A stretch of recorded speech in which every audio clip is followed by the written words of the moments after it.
tiap 5 tahun harus ada presiden baru.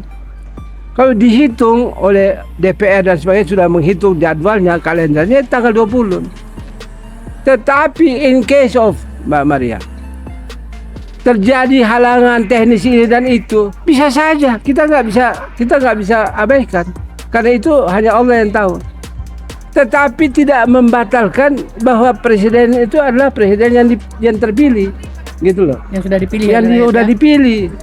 Jadi jangan kita ada insinuasi, ada pikiran-pikiran, oh nanti bisa ada gerakan begini, nanti tidak dilantik. Kemudian karena tidak dilantik, kemudian bisa diganti presiden atau diperpanjang. Nggak ada gitu-gitu. Pokoknya jangan ada aja pikiran itu. Nggak ada lagi. Karena sudah ada kepastian hukum, presiden yang terpilih itu siapa, gitu lah. Begitu.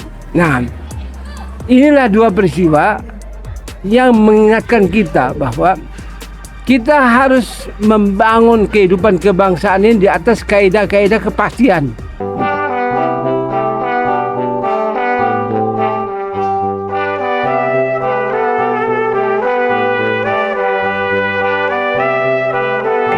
Assalamualaikum warahmatullahi wabarakatuh. Waalaikumsalam. Selamat sore, Bang Buyung, Bang Sayuti, Bang Vicky.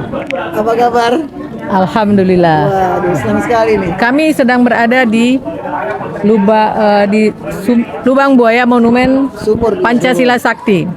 Di belakang kami adalah sumur di mana 7 pahlawan pernah dibenamkan oleh PKI Laknatullah. PKI Dajjal. Saya mau meminta pandangan teman-teman yang di sebelah kiri kanan saya ini tentang sejarah yang tidak mungkin kita lupakan, tapi ada yang mencoba untuk membelokkan atau menghapusnya atau menghilangkan. Sekarang saya mulai dari Bang Sayuti dulu. Silakan, Bang. Terima kasih Mbak Maria. Assalamualaikum warahmatullahi wabarakatuh. Waalaikumsalam warahmatullahi wabarakatuh. Allahumma salli ala Sayyidina Muhammad wa ala ali Sayyidina Muhammad. Dalam sejarah kita, usaha-usaha untuk menghilangkan identitas agama atau ketuhanan yang Maha Esa itu cuma sedikit sekali yang terjadi. Dan itu pun selalu berakhir dengan kekalahan mereka. Jadi yang tetap terpelihara adalah komitmen perjanjian bangsa kita bahwa negara ini harus didasarkan pada Pancasila, dan yang menjadi dasar dari Pancasila adalah ketuhanan yang Maha Esa. Kita memang datang ke sini karena ada beberapa masalah atau peristiwa yang memang perlu kita refleksi ya, perlu kita rujuk. Satu, alhamdulillah di UI udah baru-baru ini terpilih rektor baru. Ya betul. Jadi kita ingin pastikan ke depan UI itu tidak boleh lagi melanjutkan kebijakan-kebijakan yang di dalamnya isinya adalah ketidakadilan, diskriminasi, dan berusaha untuk menenggelamkan suara kebenaran. Terus terang, karena apa? Karena kita boleh berbeda. Artinya perbedaan pendapat itu dimungkinkan. Memang universitas tempat untuk mengembangkan semangat to encourage and develop the utmost possible doubt. Keraguan itu dikembangkan. Tetapi perbedaan-perbedaan jangan membuat kita putus asa untuk bisa mengatasi perbedaan dan menjaga harmoni persatuan sehingga bisa ditemukan jalan keluar. Nah, kasus PKI ini adalah contoh dari perbedaan itu dihadapi dengan semangat eliminasi. Sedangkan eliminasi itu hanya dimungkinkan kalau Anda punya satu pegangan yang paling pasti terhadap tindakan itu mengantarkan kepada kebenaran atau mengantarkan kepada keabadian. Tapi manusia tidak boleh melakukan eliminasi. Tidak boleh kita berbeda pendapat, apalagi dengan membawa-bawa keyakinan ideologi yang membuat sehingga lawan kita bisa enyahkan begitu saja. Nggak boleh itu. Nah yang kedua peristiwa yang akan terjadi juga Mbak Marian adalah pada tanggal 20 nanti menurut konstitusi kita akan miliki presiden yang baru.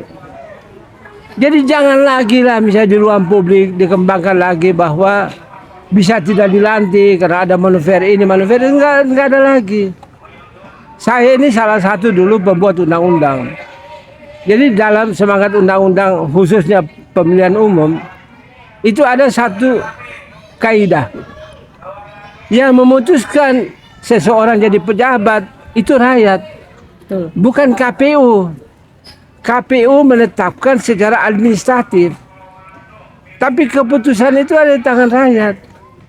Dan kalau rakyat memilih satu di antara para capres itu sebagai presiden dengan segala macam kelemahan, perbedaan, karena capres-capresnya bagus-bagus semua. Gitu. Saya tahu mereka dan saya kira relatif bagus. Tapi KPU sudah memutuskan.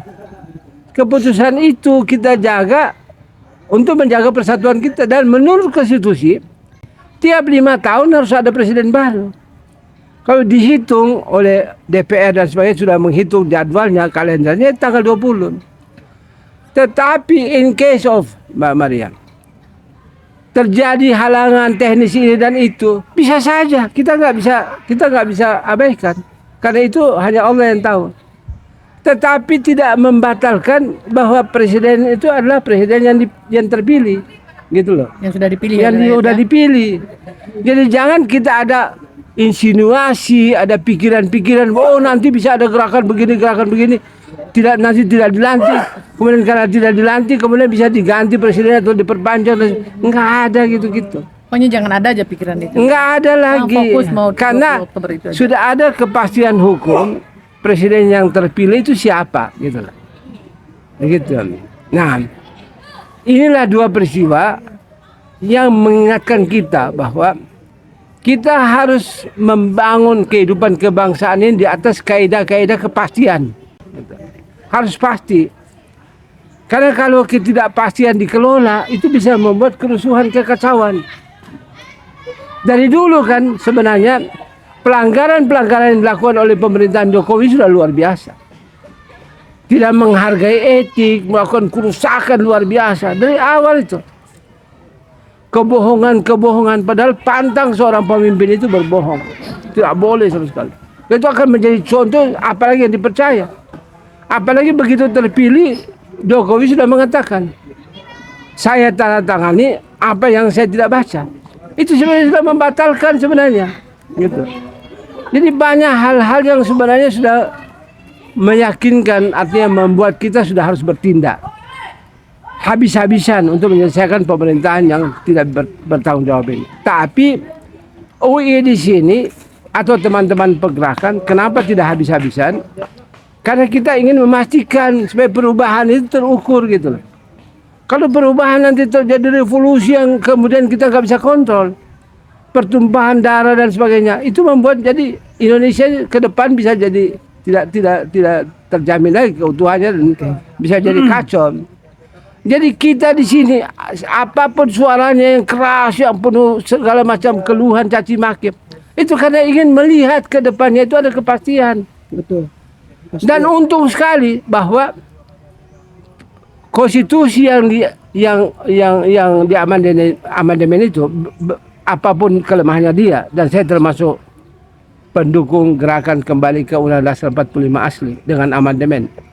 Tapi satu hal yang pasti dalam konstitusi yang sekarang adalah pada tanggal 20 Oktober, maka dengan sendirinya berubah.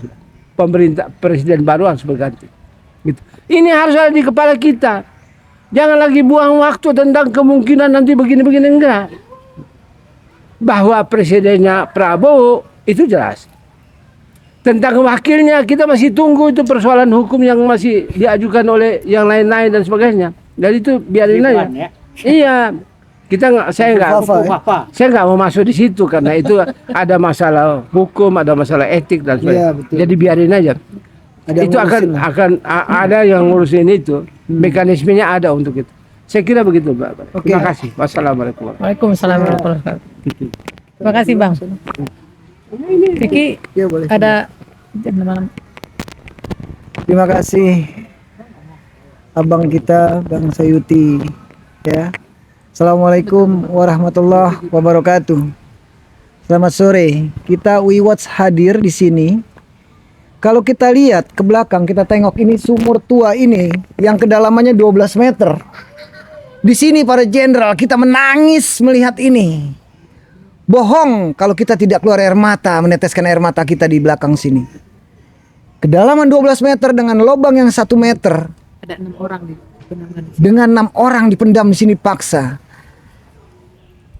Diangkat pertama Jenderal Ahmad Yani. Dengan leher sudah patah. Dengan sudah tenglek seperti ini. Betapa biadabnya PKI di sini. Kami tidak akan memberi ampun sedikit pun. Kami akan berhadapan di akhirat di hadapan Allah. Kami menuntut sama PKI. Jangan main-main kau PKI. Penerus bangsa ini masih ada. Jangan coba-coba. Kami WeWatch berdiri paling depan. Terima kasih. Wassalamualaikum warahmatullahi wabarakatuh. Silakan Pak Buyung. Semangat. Teman-teman semangat sekali rupanya. Jadi begini. Kita ini hadir ke sini dalam rangka Hari Kesaktian Pancasila dan HUT TNI. Kami berharap di sini bahwa TNI berdiri tegak lurus untuk membela kebenaran yang ada, yang sudah kita canangkan. Dan yang paling penting, menyambung tentang Bang Sayuti tadi mengatakan bahwa sudah ada rektor baru. Nah, buat saya, UI itu kampus perjuangan, bukan kampus merdeka. Jadi supaya pimpinan yang baru sadar benar posisi kita itu di mana. Jangan seperti yang kemarin-kemarin ini. Adik-adik mahasiswa diintimidasi sehingga tidak berani mengatakan yang benar adalah benar, yang salah adalah salah. Nah, saya cuma takut kalau mereka nanti jadi pemimpin, mereka galau. Apa yang harus mereka lakukan dalam menghadapi situasi yang ya mudah-mudahan tidak terjadi lagi seperti ini. Sekarang UI itu harus kembali kepada citohnya, kejujuran, kebenaran, dan keadilan. Saya rasa cukup sekian. Terima kasih. Sedikit ya, Ya. Bapak ya. Jadi gini, tentang UI ini, kurikulum dan pendekatan yang ada sekarang itu memastikan kita melangkah, universitas kita itu maju melangkah ke arah satu, sektarian, yaitu ada kelompok yang disingkirkan. Ya. Ya. Kemudian yang kedua, memastikan kita masuk dalam liberalisme, yaitu dia tidak lagi menjadi simbol negara gitu loh. Jadi ada satu proses di mana simbol-simbol negara itu dihilangkan, sehingga kita tidak punya lagi satu kerangka etik yang memastikan negara itu berada di mana, siapa yang membela negara ini, kekuatan mana. Dulu waktu kita berjuang, kita masih merasa bahwa karena kepentingan untuk menyelamatkan negara lah kita turun gitu. Nah, korban yang kita hadapi sekarang di lubang buaya ini adalah karena nampak bagi segelintir orang negara yang tidak terjaga, maka mereka berusaha untuk menghabisi negara dan menghabisi orang-orang ini, para pahlawan yang kita cintai ini. Melupakan. Karena tidak ada sejarah yang memberikan satu gambaran tentang kehidupan Indonesia ke depan ini dikawal oleh satu kekuatan yang jangan coba-coba Anda ganggu, gitu loh. Seharusnya Nah, begitu. Seharusnya kekuatan-kekuatan negara. Jadi sekarang kita ada di tempat ini untuk mengingatkan kita dan membuat refleksi bahwa ke depan negara ini jangan dipikirkan tidak ada yang kawal loh. Ada pengawalnya, ada kekuatannya. Itu saja saya kira. Jadi liberalisme di UI itu harus ditinjau kembali. Kalau enggak, uang kuliah tambah mahal. Mari. Jadi dibikin kayak tidak ada hubungan dengan negara, tidak ada hubungan dengan Jangan dibikin bisnis lah. iya, bertanggung jawab untuk menjaga anak-anak kuliah itu bagaimana mereka dibantu kalau punya kelemahan, negara turun tangan gitu. Itu kan namanya universitas negeri, itu kan begitu. Jadi jangan takut untuk kita ajukan lagi simbol-simbol negara itu tanpa untuk melemahkan rakyat, nggak boleh. Justru untuk memperkuat dan mengayomi rakyat, menjaga rakyat. Jadi itu kedepannya kita harapkan direktur baru Semoga rektor jangan sektarian lagi, jangan sektarian, jangan singkirkan orang-orang terbaik, menumpu itu orang yang tidak bisa dapat profesor. Kita kan dengar semua. Bagaimana orang juga tidak bisa bayar uang kuliah, gitu. Padahal mereka terbaik, anak-anak didik yang baik. Jadi kembalikanlah UI kepada pangkuan Ibu Pertiwi, kepada pangkuan negara. Mereka sudah menjadi korban, mestinya harus diberi arti pengorbanan. Saya kira itu. Terima kasih. Baik Bang, terima kasih banyak Bang. Baiklah, nanti perbincangan ini kita Lanjutkan. lanjutkan kapan hari lagi ya Bang ya. Iya. Yuk, terima kasih Bang. Wassalam. Wassalamualaikum warahmatullahi wabarakatuh. Waalaikumsalam.